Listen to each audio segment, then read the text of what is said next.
Hey guys, welcome back to Notes from the Progressive Revolution. This is Amelia. I want to talk today about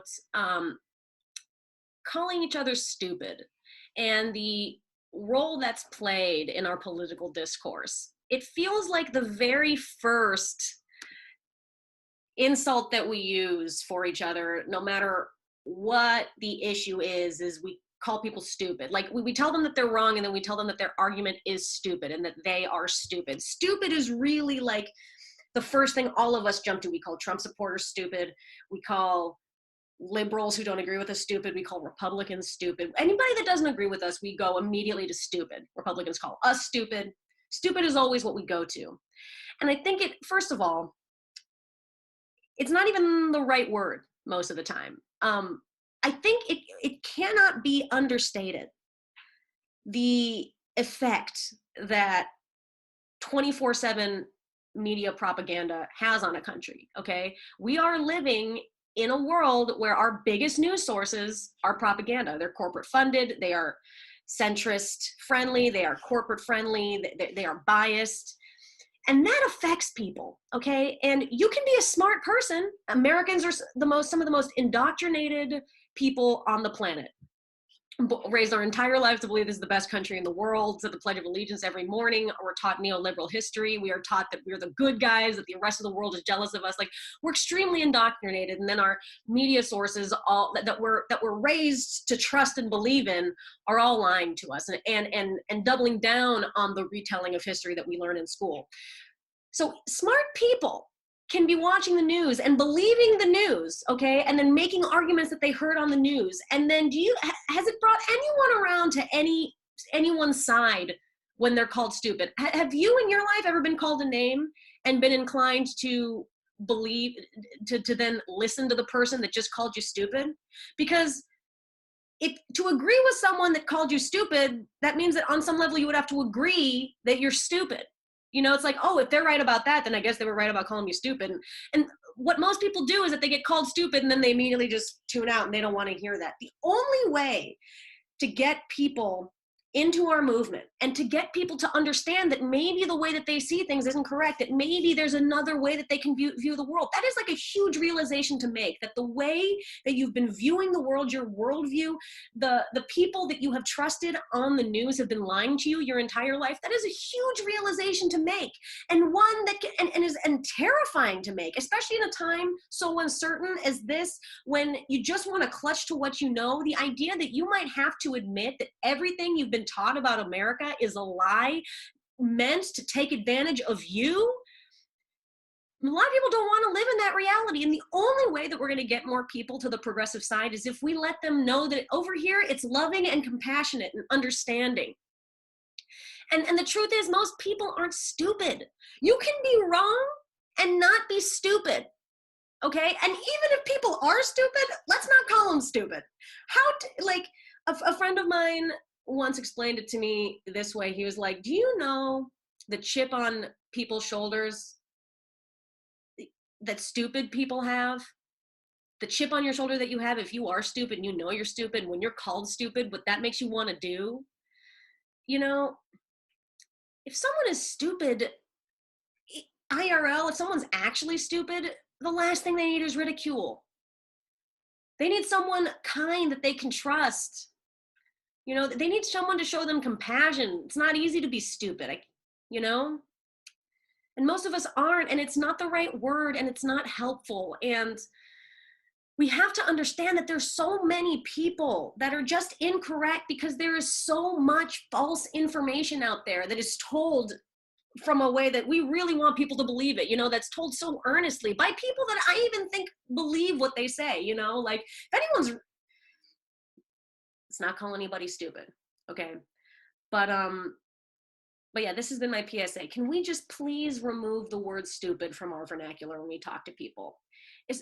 Especially progressives. Like, come on, guys. Like, we know how terrible it is to be called stupid. That's the first thing that they use when they say, and so often they just want to call us stupid to make our argument non-legitimate, even though we're saying everything that makes sense, and then they just call us stupid to contradict the exact honest truth that we're saying. Like, The word stupid has been used against us in so many harmful ways. Like, let's not do the same.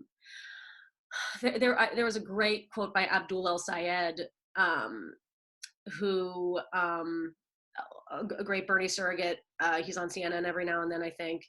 And he said that he has seen people, he's from Michigan, he ran for governor of Michigan. He was the progressive, no corporate money taking candidate against Gretchen Whitmer, and he lost to Gretchen Whitmer, but gave her a run for her money.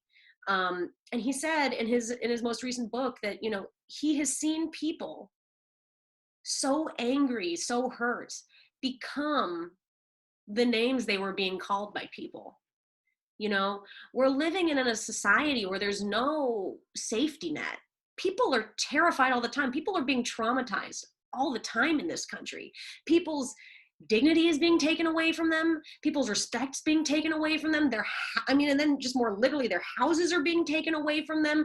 Their lives are being taken away from them with our for-profit health industry. I mean, it's a horrifying time right now to be an American, to try to live in America. So many people are focused on survival. And then when they're wrong about something, we call them stupid.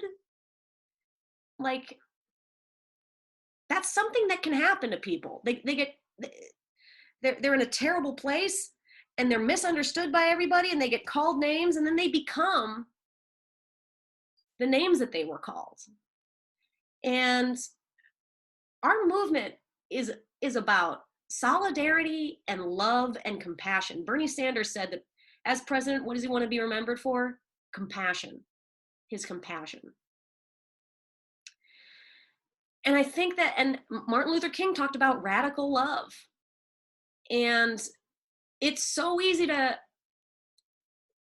anger is justified in this moment. And our society has taught us that we haven't learned how to communicate with each other. We don't know how to talk about politics. We don't know how to talk about anything in our culture. Wealth inequality, race, structural inequality, all of that. Like, we don't know how to talk about these things. We've seen in the news that every time anyone has a political debate, they're yelling at each other. Both sides hate each other. That's what we've been taught.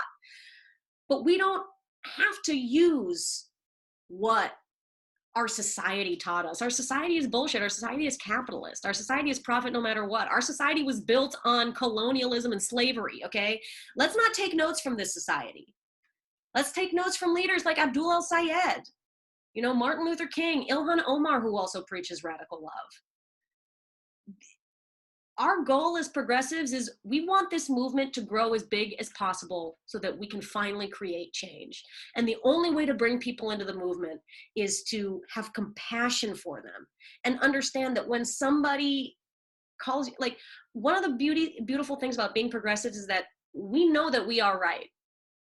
Like, being in the Not Me Us movement, we know that one of the beautiful things about being in this movement is that we've finally realized, oh, there's bullshit afoot in this country. Our media is bullshit. Our government is bullshit. Both sides of our government is bullshit. There's a lot of people that have been lied to. You know, just because your close friends think that you're wrong doesn't mean that you're wrong. It means that they're probably also wrong. You know, like we finally, progressives, we've finally seen the light, and that's a power. It's powerful to be a free thinker in a society that is so centered around conforming. And we've finally discovered the truth, and that's a power. And we got to use that power for good. Everybody calling us stupid, everybody calling us names, we can know they're wrong, and we have each other. We know they're wrong. We don't need to get angry at them. We need to have compassion, going, wow, they have been lied to by a lot of things. You know, they want to believe this because they want to confirm this bias, which means that they're probably, you know, they need for this bias to be true for them to feel higher. I mean, there's a lot of people are hurting, and it doesn't matter how much money you have. Billionaires are the most sad. I mean, maybe not the most sad, but billionaires are so sad. They hate themselves. They hate their families. They hate what they do. They have billions of dollars and yet still feel like they need more money. I mean, they're insane, you know, like we can choose to hate these people, or we can choose to have compassion. Having compassion doesn't mean absolving them of all their guilt, of all the terrible things they've done, but you bring a lot more people in with compassion than name calling. So long story long, let's take stupid out of the vernacular.